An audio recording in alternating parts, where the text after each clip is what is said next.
시청자 여러분 안녕하십니까? 뉴스 현장 시작합니다. 공수처가 윤석열 대통령에게 오늘 오전 10시까지 출석해달라고 통보했지만 끝내 윤 대통령은 모습을 드러내지 않았습니다. 공수처는 오늘까진 기다려보겠다라는 입장인데요. 공수처 나가 있는 취재기자 연결해 보겠습니다. 자, 한재은 기자, 자세한 내용 전해주시죠. 네, 윤 대통령은 출석 요청 시한인 오전 10시를 넘어까지 공수처의 모습을 드러내지 않았습니다. 변호인 선임계를 내거나 출석과 관련한 서류를 낸 것도 없었다고 공수처는 밝혔습니다. 윤 대통령이 출석 요구에 불응하면서 공수처는 향후 대응 방안에 대해 논의할 계획입니다. 다만 아직 변호인 대리 출석 등 가능성이 남은 만큼 오늘까지는 기다려보겠다는 게 공수처의 공식 입장입니다. 윤 대통령이 끝내 나오지 않으면 3차 출석 요구를 할지 체포영장 청구를 할지를 결정할 예정입니다. 지난주 금요일 공수처는 윤 대통령 측에 오늘 오전 10시까지 출석할 것을 통보했는데요. 윤 대통령 측 변호인단 구성을 돕고 있는 척동현 변호사는 어제 기자들에게 25일 출석은 어렵지 않겠냐고 밝힌 바 있습니다. 그러면서 탄핵 심판 절차가 우선이라고 했습니다. 척 변호사는 성탄절 이후 탄핵 심판과 관련된 입장을 변호인단이 낼 예정이라고 말했습니다. 공수처는 여러 변수를 종합적으로 검토한 뒤 향후 대응에 반영하겠다고 설명했습니다. 지금까지 사회부에서 전해드렸습니다. 네, 윤 대통령의 2차 출석 요구 불응과 관련한 정치권 쟁점들 전문가들 모시고 자세하게 짚어보겠습니다. 최병묵 정치평론가, 윤기찬 변호사, 김진욱 전 민주당 대변인, 장현주 변호사 나오셨습니다. 안녕하십니까? 안녕하세요. 네, 주제 먼저 모시겠습니다. 앞서 보신 것처럼 오늘 오전 10시로 예정됐던 공수처의 윤 대통령 조사가 사실상 불발됐습니다. 공수처는 오늘 안까지는 윤 대통령의 출석을 더 기다려보겠다는 입장이지만 윤 대통령은 수사보단 탄핵 심판 절차가 우선돼야 한다, 이런 입장인 걸로 전해집니다. 민주당은 공수처를 향해서 윤 대통령의 체포영장 청구를 촉구했습니다. 관련 목소리 들어보시죠. 내일 체포영장 청구할 겁니까? 안 할 겁니까? 저희들은 내일까지 대통령께서 청구합니까? 안 합니까? 그만 얘기해 주시기 공수처에 바랍니다. 출석하시는 시간을 꼭 내주시기를 기대하고 있습니다. 아니까 너무 그렇게 감정적으로 하지 마시고요. 근데 왜 안 하는 거예요? 최고의 예우를 갖춰서 예우할 사람한테 예우하세요. 처장. 즉시 내란 수계에 대한 체포와 구속 수사를 진행하십시오.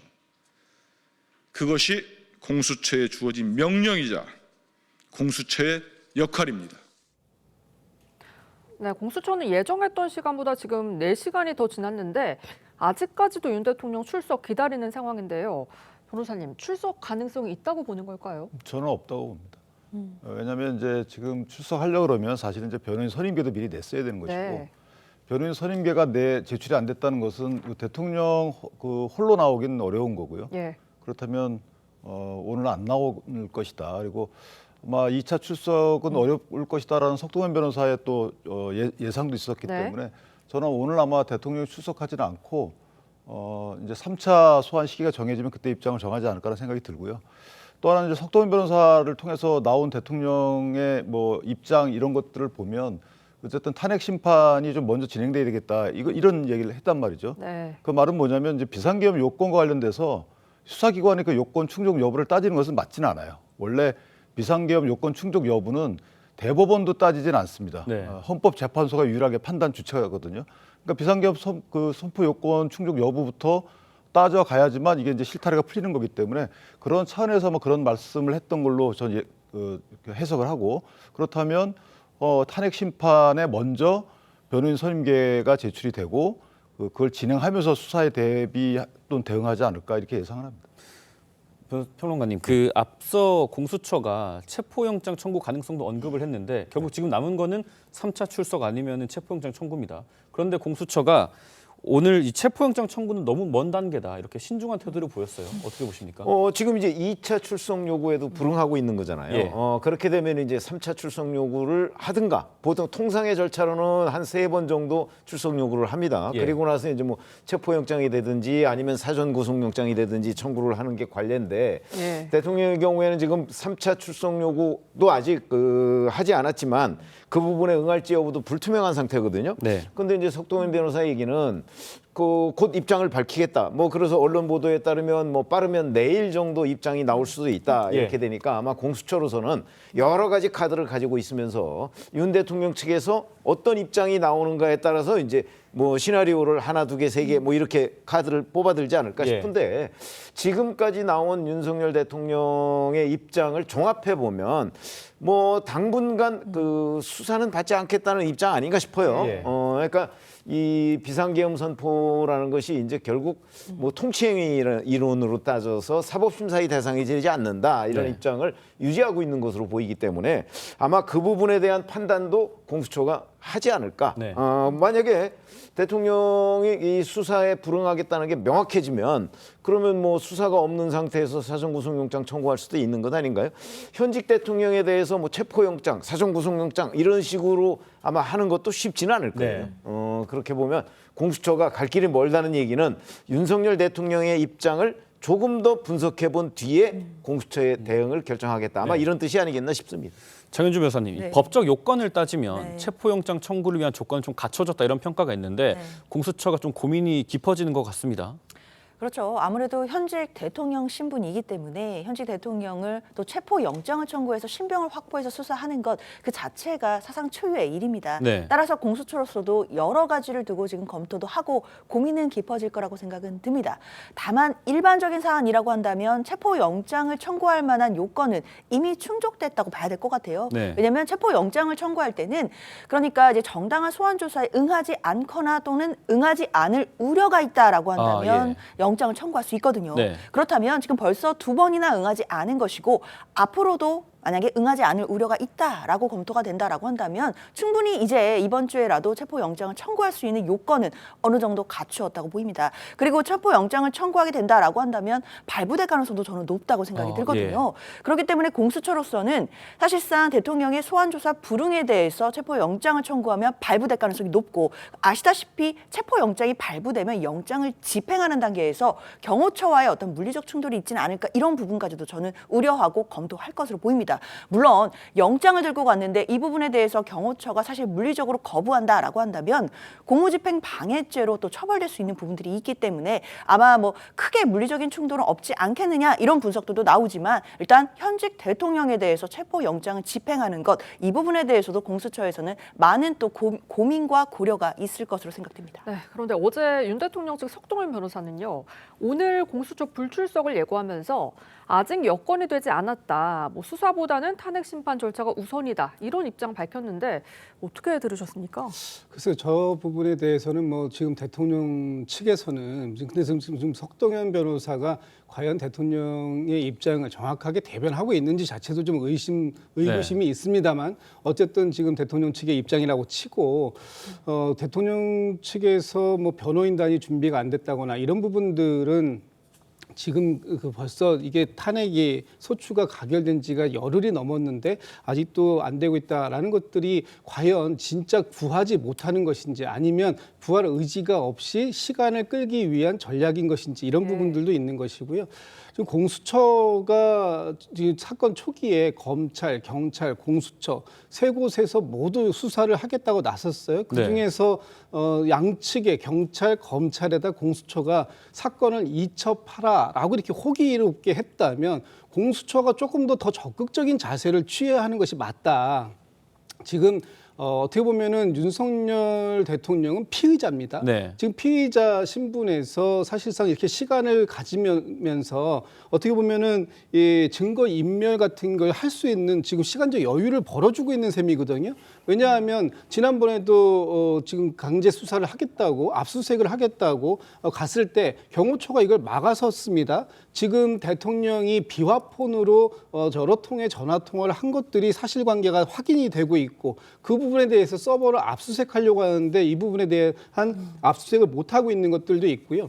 그리고 또 형평성도 안 맞습니다. 지금 김영현 전 국방부 장관이라든지 아니면 수십 명의 이 군인들이 현역들이 지금 다 이렇게 중요 임무 종사 혐의를 가지고 내란죄의 중요 그 혐의를 가지고 수사를 받고 구속되어 있는 상태 아닙니까? 그렇다면 그 정점에 있는 내란 수계라는 지금 의혹을 가지고 수사 피의자 신분이 되어 있다면 수사에 적극적으로 협조하는 것이 맞다. 네. 그럼에도 불구하고 여전히 수사에 협조하지 않는 모습을 보이는 것은 당당하게 임하겠다라고 하는 대통령의 발언과도 매우 배치된다 이렇게 보여집니다. 네.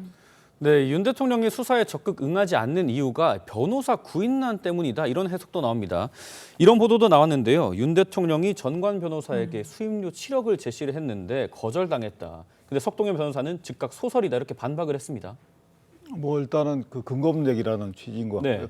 아마 변호사 구인난은 좀 있는 것 같아요. 그러니까 변호사 저 정도 사건 되게 되면 이제 내란죄에 대한 12 사태 이후에는 최초잖아요. 예. 그렇기 때문에 상당한 변호 인력이 필요한데 사실 이제 내란죄라는 죄의 특성도 그렇고 또 민주당의 정치 공세가 변호인에게 또 향해질 가능성도 없지 않아 있고요. 네. 그다음에 이제 또 국민적 지탄 이런 부분도 왜냐하면 이게 유무죄가 밝혀지기 전까지 또는 기소 여부가 밝혀지기 전까지 활동하는 변호사 입장에서 보면 그런 부담을 갖고 가야 되는 거거든요. 네. 그러니까 최종적으로 만약에 무혐의 무죄 또는 탄핵 기각 등이 결정되기 전까지는 상당한 시간 동안에 그 국민적 지탄이나 민주당의 공격 이런 것들을 감내하면서 변호 활동을 하기 때문에 네. 그러니까 죄가 어려움 이런 것들이 아니고 그런 어떤 뭐 정치 환경 이런 것 때문에 아마 변호인이 좀 다소 일정 부분 예를 들면은 이제 실무 변호인들이 있고 그다음에 이제 그 지휘할 수 있는 뭐 어떤 설계라고 저희가 표현하는데 일정 부분 이걸 어떻게 대응할지 법리 구성하는 또 변호인단이 있고 그다음에 그 두 양 그 층을 연결하는 변호인단 등이 있는데 예. 그런 아마 그 세 가지 계층 중에서 어느 층 정도는 상당히 이제 쉽지 않은 것 같아요. 또 하나는 해당 법무법인 등은 여러 계층을 대리하고 있기 때문에 예를 들면 큰 대형 로펌들은 아예 불가능합니다. 네. 그것들은 윤 대통령뿐만 아니고 정치인 사건의 대형 로펌들은 거의 관여하지 않아요. 그렇다 보니까 여기에 관여할 수 있는 변호사 시장이 자체가 적어요. 그래서 아마 늦어지는 것 같고 또 하나 이제 탄핵 심판 대리인 같은 경우에는 특성이 있어요. 그래서 이제 경험이 많은 분들이 해야 되는데 그 시장 자체가 변호인 시장 자체가 적습니다. 그러다 보니까 어려움을 겪는 것 같고 아마 탄핵 심판 대리인부터 조만간 활동을 시작하지 않을까라는 예상을 하고 지금 형사 같은 경우에는 사실 저희가 대통령이 이거 일방적으로 소환에 불응한다 이렇게 볼 것은 아니고요. 네. 왜냐하면 공수처가 실제 내란죄의 수사 주체인지 여부에 대해서도 불명확해요. 검찰도 마찬가지입니다. 오죽하면 검찰 입장에서 처음에 김용현 씨에 대해서 영장 신청할 때 그 경찰이 연관된 수사기 때문에 수사권이 있다 이렇게 해가지고 영장을 받아냈거든요. 그렇기 때문에 쟁점이 많다 생각보다 예. 그렇게 생각하면 됩니다. 알겠습니다. 네, 이런 가운데 윤 대통령이 12.3 비상계엄 조치를 발표하기 전에 이 통일부가 공개했던 북측의 경의선 일대 송전탑 철거 영상이 김용현 전 국방장관의 요청에 따른 걸로 확인이 됐습니다. 김용현 전 장관이 북한에 대한 반감 조성을 위해서 타 중앙부처까지 이용하려던 거 아니냐 이런 지적이 나왔거든요. 근데 북한이 뭐 송전탑을 철거한다든가 아니면 뭐 북한 그 개성 그 공단 사무소를 폭파한다든가 뭐 이런 식으로 해서 북한에 대한 부정적 인식이 우리 국민들 사이에 있는 거는 뭐 제가 보기에는 뭐 새삼스럽게 저걸 뭐 반감을 유도하기 위해서 저랬다 이렇게 보지는 않고요. 네. 국방부 장관이 아마 저 내용을 알고 있었던 것으로 보여요. 그러니까 저걸 일반 국민한테 공개하는 게 어떻겠느냐라고 통일부에다 얘기를 한 것이고 통일부가 이제 그 부분을 뭐 반드시 따라야 할 이유는 없는 거잖아요. 네. 그러니까 통일부는 자체 판단으로 아마 공개했을 것이다. 네. 그걸 이 비상계엄 사태와 연결시키는 것 자체가 저는 무리라고 생각합니다. 뭐 여당 상황도 좀 짚어보죠. 권영세 비대위원장 지명이 됐고 권성동 원내대표 당대표 대행이 있는데 장현주 변호사님 네. 이 투톱 모두가 친윤으로 평가를 받습니다. 그렇죠. 뭐 도로 친윤당이다 이런 비판도 나오는데 윤 대통령과의 차별화, 절연 이게 좀 가능하다고 보십니까? 사실 윤석열 대통령과 차별화를 하기 위한 목적이었다라고 한다면 첫 단추부터 잘못 끼웠다라고 말씀드릴 수밖에 없습니다. 네. 사실 정치가 특히 정당에서 뭔가 변화와 쇄신을 알릴 때는 인물을 어떤 인물로 내세우느냐를 가지고 가장 확실한 메시지를 국민들께 줄 수 있거든요. 네. 그런데 지금 비대위원장으로 또다시 친윤계로 분류되는 분, 또 중진 의원이 왔다라는 것 자체만으로도 국민들이 보시기에 다시 친윤당으로 돌아가는 것 아니겠느냐라는 생각 드실 수밖에 없다고 생각이 들고요. 네. 그렇기 때문에 지금 당장 뭐 권성동 원내대표와 권영세 비대위원장이 뭐 윤석열 대통령과 차별화를 하는 인물이다라고 평가하기는 어려울 것 같습니다. 그렇기 때문에 앞으로 국민의힘이 좀 더 혁신 쇄신하고 쇄신하는 모습을 국민들께 보여드릴 수 있을지에 대한 기대감은 좀 낮아졌다라는 생각이 들고요. 앞으로 이 탄핵에 대해서 그러니까 비상계엄에 대해서는 반대하면서도 탄핵을 또 같이 반대하는 이런 모습들이 국민들이 보시기에는 논리적이지 않을 수 있다라는 점 이런 점을 고려해 본다면 국민의힘 내부에서도 고민이 깊을 것으로 생각됩니다. 네, 지금 뭐 도로 친윤당이다 이런 비판이 나오는 가운데 권영세 의원이 뭐 당화합, 쇄신 동시에 추진해야 하는 그런 상황 아니겠습니까? 어떻게 추진을 해 나가야 된다고 보십니까? 그러니까 도로 친윤당이다라는 비난은 뭐 저희가 감수할 수밖에 없어요. 그 부분은 그런 시각이 있을 수 있습니다. 네. 그런데 그것은 저는 이제 단계를 함축해 놓고 이걸 줄여놓고 한 번에 추구하려다 보니까 그런 비난이 있는 거고 지금은 사실은 저는 민주당이 그 국민의 힘을 내란죄의 공범 정당이라는 맞지 않는 시각으로 정치적 절멸시킨다 뭐 이런 정치의 좀 상당히 극단적인 환경이라고 생각을 합니다. 네. 그렇기 때문에 지금은 변화 쇄신도 좋지만 변화 쇄신을 위한 전 단계는 안정, 그다음에 당원들을 추스린 이런 분이 와서 당을 추스리는 수밖에 없어요. 저희가 2016년, 17년도에도 비슷한 상황을 겪었어요. 그 당시에도 비대위원장 갖고 유승민 의원이 비대위원장 안 되니까 이제 또 나가시고 그다음에 임명진 비대위원장이 들어왔거든요. 그렇죠. 그때도 임명진 비대위원장님도 그때 변화 쇄신을 강력하게 추진하려고 하다 보니까 친윤 34명 나가라 그랬단 말이에요. 네. 그러니까 이게 그러다가 보니까 정치적으로 저희가 사실은 크지 못하고 변화도 못하고 쇄신도 못하고 안정도 못했단 말이에요.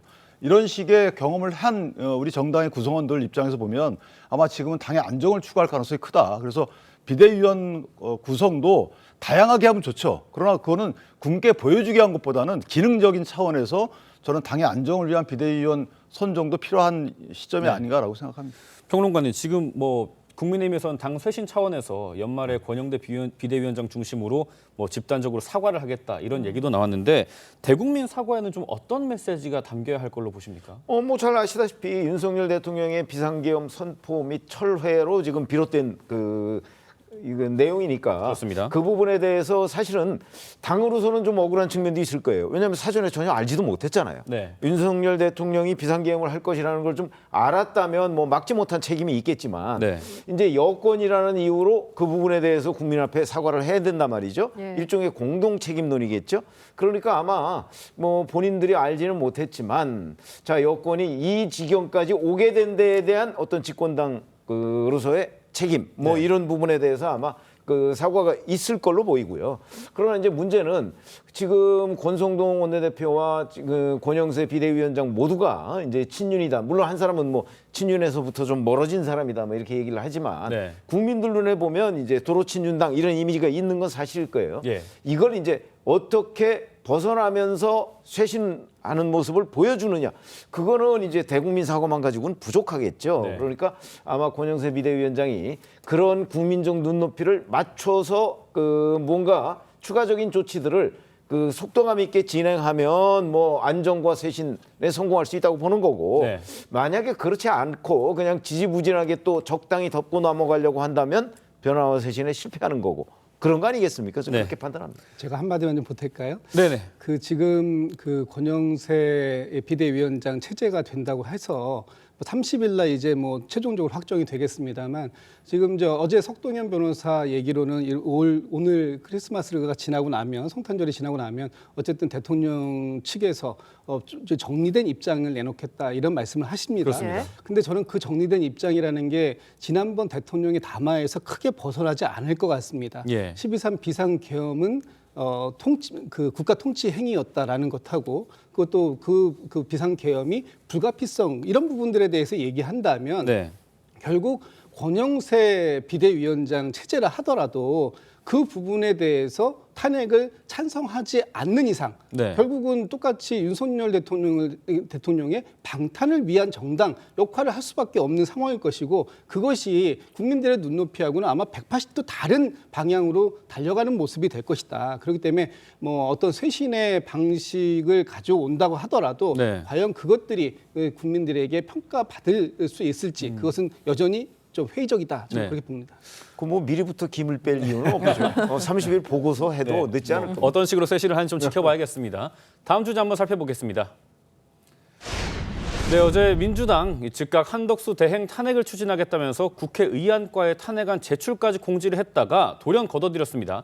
내일 헌법재판관 임명 절차까지는 지켜보겠다 이건데 평론가님, 민주당이 좀 어떤 셈법을 펼치고 있는 걸까요? 아시다시피 헌법재판관이 현재 6명입니다. 네. 그래서 이게 이제 국회에서 추천하는 3명을 추가로 임명하면 9명 체제가 되는데요. 그렇죠. 이 9명 체제와 관련해서는 대통령 권한대행이 헌법재판관을 임명할 수 있느냐 없느냐, 뭐 그게 이제 각 그 논란이 있습니다만 2017년 2월 1일자 신문을 보시면요. 네. 당시 민주당 대표와 그 민주당의 원내대표가 대통령 권한대행이 헌법재판관을 임명하는 것은 어불성설이라고 제목으로 이렇게 딱 나와 있는 네. 기사가 있습니다. 네. 아마 그런 논란이 있기 때문에 아마 그게 넘어오면 이제 한덕수 대통령 권한대행은 자, 이게 나의 권한인지 아닌지 부분에 관해서 검토가 할 시간이 필요한데 예. 민주당은 검토도 하지 말고 무조건 해라. 그렇지 않으면 탄핵한다. 지금 이렇게 얘기하고 있는 거잖아요. 네. 그렇기 때문에 보류한 거는 지금 신임 헌법재판관 임명을 서둘러서 내일 당장 하지 않으면 탄핵하겠다. 아마 이런 압박을 최고조로 끌어올리기 위한 전략적인 그 보류다 이렇게 네. 생각을 합니다. 예, 근데 민주당으로선 한대행 탄핵 보류 결정으로 이른 게 딱히 없는 데다가 또 물리적 시간으로 따지고 봐도 한대행 탄핵 시간표에는 큰 차이가 없는 그런 상황이죠. 그렇죠. 사실 뭐 물리적으로 따져봐도 뭐 하루 정도 차이가 날 수 있겠다라는 생각 듭니다. 예.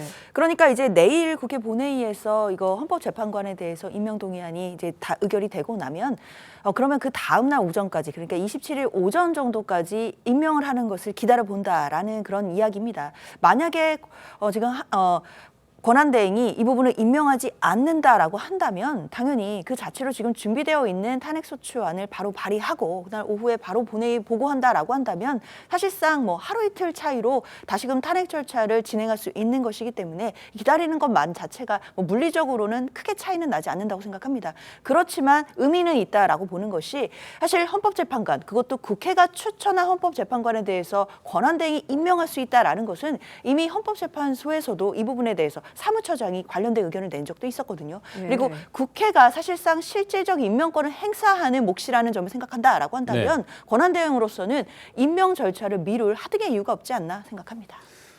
네, 오늘 오전 성탄절을 맞아서 여야 지도부가 나란히 예배에 참석한 모습이 포착돼 눈길을 끌었습니다. 한덕수 대행 탄핵에 대한 여야 공방은 이 성탄절이 오늘도 치열하게 벌어졌습니다. 여야 목소리 듣고 오겠습니다. 국회 절차가 남아 있으니 그 절차를 완료한 뒤에 한덕수의 판단을 보겠다. 그 다음에 휘두르는 칼은 더 날카로울 것이다. 저는 진짜 이것만큼은 거의 계엄에 준하는 수준의 잘못을 민주당이 지금 하려는 것이다. 네, 뭐 이대로라면 대통령에 이어서 대행 탄핵이란 사상 초유의 사태가 점점 현실화되는 분위기인데 윤기찬 변호인님, 이 국민의힘 지적처럼 국정 마비 우려도 점점 커지는 상황입니다. 우려가 좀 있으시겠어요? 이재명 대표에게 굉장한 부담을 주는 거죠. 민주당도 네. 물론 부담 주체가 되지만 사실은 국정 안정을 목적으로 그다음에 뭐 중도층에 대해서 여러 가지 호소적인 정책들을 계속 입안하고 계시잖아요. 그런데 네. 만약에 국정 안정을 주장하는 이재명 대표가 이렇게 국정 파탄을 위해서 이런 수를 쓴다. 저는 개인적으로 쉽게 꺼낼 수 없는 카드인 것이고, 마지막으로 만약에 민주당이 도로 탄핵이라는 단어를 뺐다가 넣은 이유가 네. 나중에 발의하려고 한다 그러면 예를 들면 31일까지 1월 1일까지 지금 이 거부권 행사를 해야 되거든요. 네. 그런데 1월 1일 임박해가지고 이게 1월 임시회가 18일까지잖아요. 이거 네. 폐기를 정하지 않았기 때문에 한 달입니다. 그 18일까지이기 때문에 만약에 27일 정도에 보고하고 뭐 28일, 72시간 내에 하는 거니까 거기 일정에 맞춰가지고 거부권 행사를 할 수 있는 시간적 여유를 안 주기 위해서 만약 탄핵 일자를 뒤로 미룬다. 그러면 정말 더 큰 역풍을 맞을 것이다. 네. 네, 민주당으로서도 이런 역풍 신경 쓸 수밖에 없을 것 같은데요. 게다가 당장 차기 대선까지 준비해야 될 수도 있는 이재명 대표로서는 상당히 큰 부담으로 작용할 수도 있을 것 같아요. 그래서 지금 이재명 대표가 차기 대선 언제 있을지도 모르는 차기 대선을 그렇죠. 일단 먼저 생각하는 것보다는 현재의 국정을 수습하는 이런 데에다가 힘을 좀 쏟는 것이 우선이다라는 이제 예. 생각이 들고요. 지금 한덕수 권한 대행에게 마지막으로 기회를 한 번 더 드리는 겁니다. 대법에서도 내일 그 마용주 대법관에 대한 임명 저희가 이제 인사청문회가 있습니다. 네. 이 부분에 대해서도 대법에서도 뭐라고 얘기하냐면 국회의 인사청문회를 정상적으로 통과했고 또 동의 절차를 거쳤고 이 또 이게 대법원장이 추천한 몫이기 때문에 이 부분에 대해서 권한 대행이 임명하는데 문제가 없다 이렇게 얘기를 했거든요. 그렇다면 같은 논리로 헌법재판소에 대해서도 똑같은 논리가 적용되어야 하는 것이고 이 부분까지 지켜보겠다 하는 것이 저희 민주당의 입장이기 때문에 아마 내일 그 한덕수 권한 대행께서 어떤 최종적인 결단을 내리시는지 저희가 끝까지 지켜볼 예정입니다. 근데 뭐 저희 TV조선 취재 내용이기도 합니다만 민주당이 의총에서 만장일치로 한덕수 대행 탄핵안 발의를 결정을 했다가 2시간 만에 보류로 선회했어요. 이건 전국 안정성 측면에서 좀 비판의 이 소지가 있다 이런 의견도 있습니다.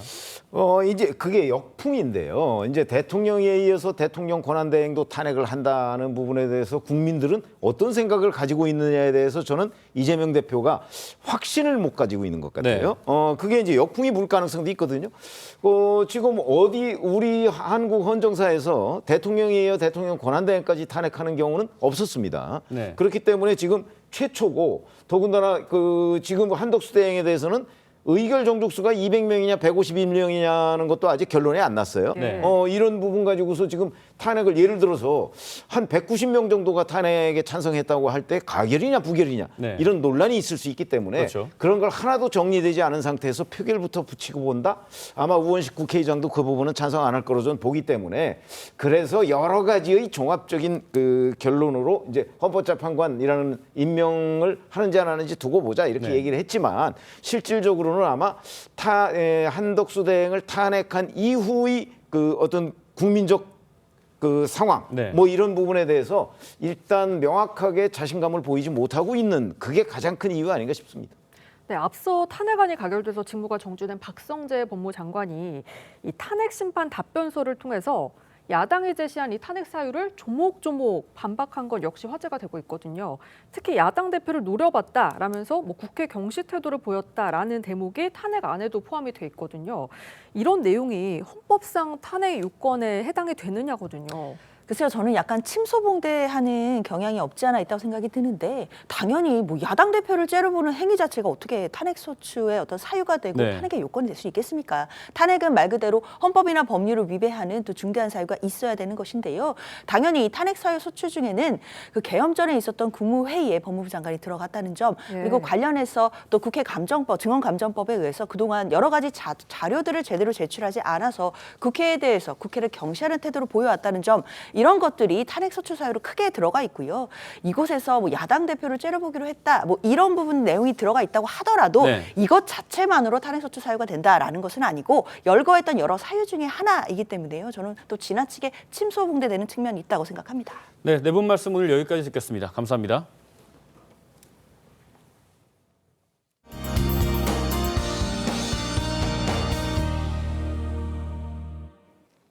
즐거운 성탄절 보내고 계신가요? 아침보다 추위가 많이 누그러졌고 한파특보도 모두 해제됐습니다.